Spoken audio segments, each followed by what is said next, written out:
Okay, welcome friends again. Class 8 की NCERT mathematics exercise 1.1 question number 6, multiply 6/13 by the reciprocal of 7/16।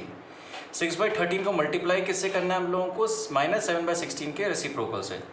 तो solution कैसे करेंगे हमने पहले देख लेते हैं कि रेसिप्रोकल इसका क्या है। तो यहाँ पर हम लिखेंगे रेसिप्रोकल ऑफ -7/16, यानी इसका रिवर्स, इसका उल्टा। रेसिप्रोकल मतलब उल्टा, ठीक है, रिवर्स हो जाता है। तो वो कितना होगा? वो होगा -16/7। ये क्या हो गया हमारा?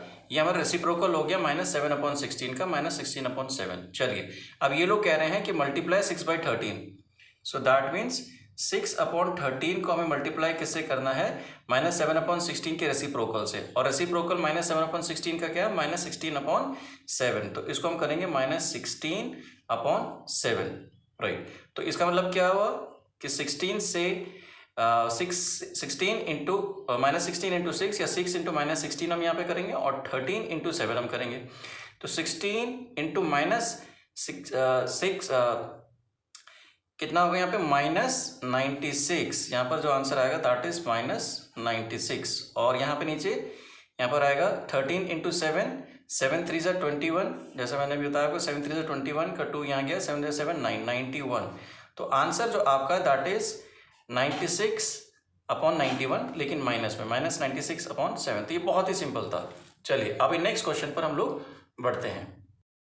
Okay friends, Class 7th NCERT exercise 1.1 mathematics 7th question, tell what property allows you to complete 1/3 into bracket में 6 into 4/3 bracket close as bracket में 1/3 into 6 bracket close multiplied by 4/3।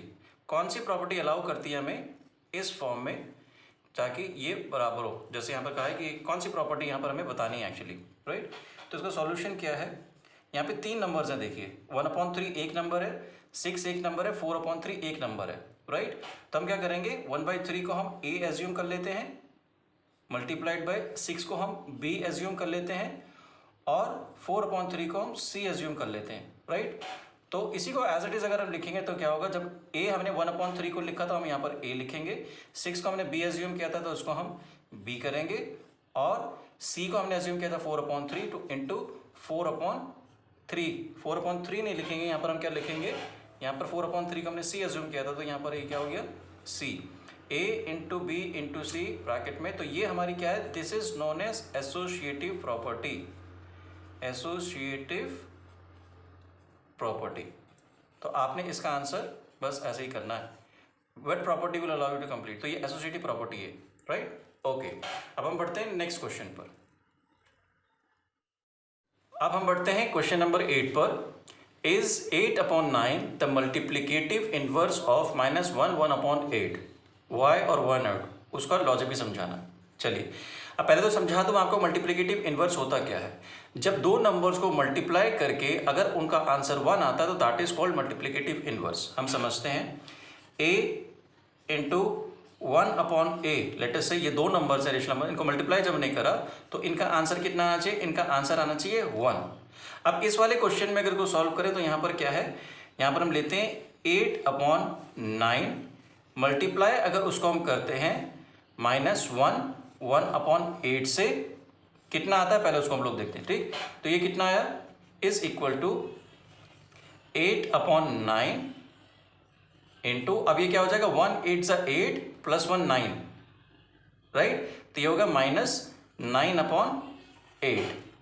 अब इस कंडीशन में अभी हुआ क्या कि ये ऊपर नीचे 8 से 8 यहाँ पर कट रहा है, 9 से 9 भी यहाँ पर कट रहा है, लेकिन यहाँ पर आंसर कितना आया? अब 1 आ गया आंसर, लेकिन आंसर कितना आया? आंसर कितना है? -1। आंसर कितना है? -1, which is not equal to 1। हमें आंसर क्या चाहिए था? 1 चाहिए था। इन दोनों को अगर मल्टीप्लिकेटिव इनवर्स होते ये दोनों नंबर तो आंसर 1 आता, लेकिन यहाँ पर आंसर कितना आया? वो -1 आया। सो हमें यहाँ पर क्या लिखना है? The answer is not equal to 1, so 8/9 is not the multiplicative inverse of -1/8। 8। अगर इसका आंसर 1 होता तो ये मल्टीप्लिकेटिव इन्वर्स होता, और क्योंकि आंसर -1 है तो मल्टीप्लिकेटिव इन्वर्स नहीं है। हाय फ्रेंड्स, चैनल को सब्सक्राइब करें, लाइक करें, शेयर करें और बेल आइकन को ज़रूर दबाएं ताकि जब भी हम कोई एक्सरसाइज डालें तो उसकी नोटिफिकेशन आपको तुरंत मिल जाए।